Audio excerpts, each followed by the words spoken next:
They've started already. 500,000 will be laid off from now till March next year. So what they want to do is lay off about this 1 million within a year, and then, have them find jobs in the private sector. So to accomplish that, some of the areas that the government have been controlling, they are relaxing now. You can start your own barber shop, you can start your own barbecue shop, you can start your own, car garages, you can start your own business in your home, all that, in order to absorb these people. Those workers that have been laid off. That's correct, because those people who have been laid off are complaining, say, where are we going to get a job from?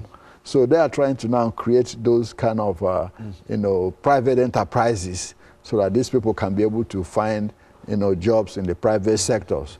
And of course, the dangers, when you start having private sector jobs, people start getting a lot of money, trouble starts. And that's why the government has always, most communist governments, reluctant, for people to have their own individual basis, so they don't accumulate money to start, they can do a lot with that money that they accumulated in business. And, exactly, start challenging that the government. undermines the government itself. That's correct, undermine the government.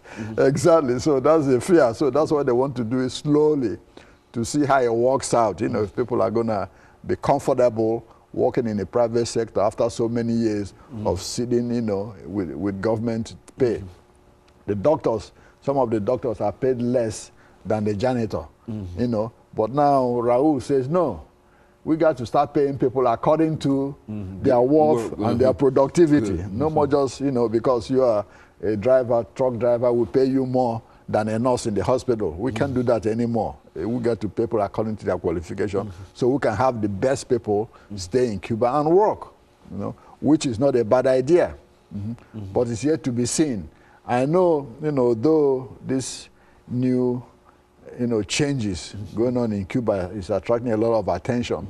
Some people have said, well, Fidel Castro is against it, but if he was against it, his brother wouldn't have done it anyway. Even though he's sick, like he's been in the hospital, he's no more in charge, he's not the president. But he's still the chairman of the Communist Party of Cuba. And has that influence. Yeah, and since he's the chairman of the Communist Party of Cuba, he's still the person in charge. Because you can't be president or anything in Cuba if you're not a member of the Communist Party. Which he is the chairman. Okay, so even though his brother is the president, he can still remove. Well, now we're talking about what about over the last couple of minutes? What about the United States' relationship with Cuba? I think we do we see any improvements in that? Since President Obama came to office, he has done some things to relax, some of those. Now Americans can go and visit, their relatives, in Cuba. And you have a lot of Cubans living in Miami or some of these places who we are not allowed to even go there. Now they can, and other Americans are allowed to go to Cuba now. They allow more people to send money to Cuba, which, before there was a very big, obstacle to doing that. So more money going to Cuba now, more people visiting Cuba now, So that's the little openings that Obama has done.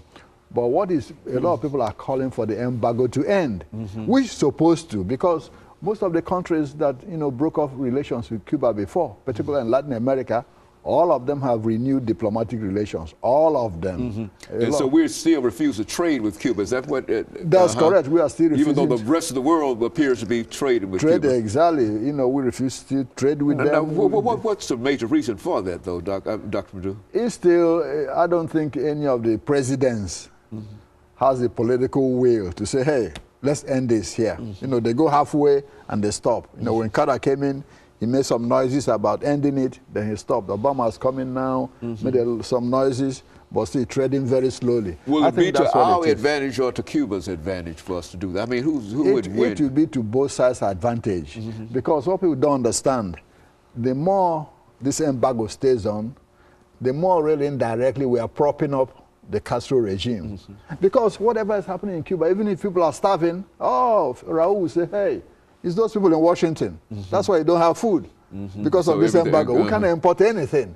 Yeah, so if we had allowed, trade to continue, I doubt if Fidel Castro and his brother would be in power today. Because people have been seeing a lot and agitating. But since we just closed the island off, Every problem there is who? Is Americans. Every problem is Americans. That's why we have such bad reputation. Exactly. If there's no cars running in Cuba, oh, it's America, even though we are not responsible. Yeah. If somebody doesn't have a house, oh, it's Americans. That's why we don't have cement to build house. You know, all those complaints.